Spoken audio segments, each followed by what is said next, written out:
So today the book that I want to share with you that can help you be a better culture designer is this one, Media Virus by Douglas Rushkoff.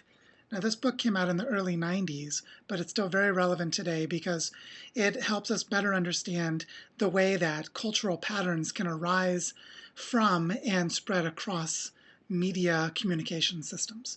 So specifically, what Doug Rushkoff does in Media Virus is he explores the way that ideas can become what are called memes, which is basically structured information that can spread from one person to another, and then can become stereotypical stories or behaviors that go viral or spread the way that a virus does as an epidemic in the biological sense. The same can happen with media information in communications across the society.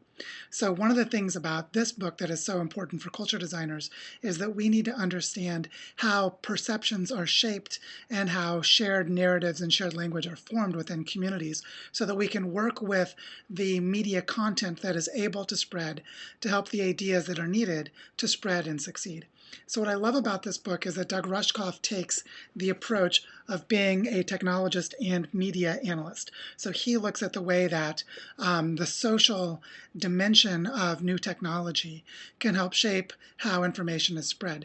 Now, the book being written in the 1990s does use a lot of examples that are a bit older. So it looks at things like the the beating of Rodney King in Los Angeles that led to the LA riots and the media echo chamber that enabled that to happen, how that story kind of took control and spread in a way that no one quite understood was going to happen.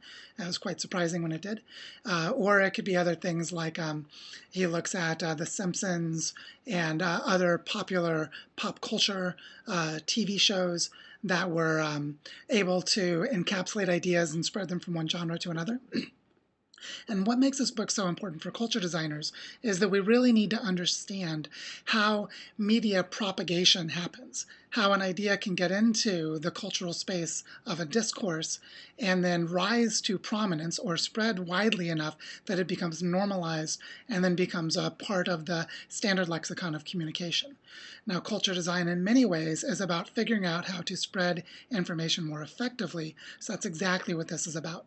And so for those of you who want to understand the way that media content is created and propagated and how culture itself is actually constituted by this process of sharing media information, then Doug Rushkoff's book, The Media Virus, is really a must-read and something that will give you a lot of theoretical understanding as well as concrete case study examples of how to do both the analysis and the design work. So there you go. Go get Media Virus if you want to know how to shape cultural discourse and the spreading of ideas.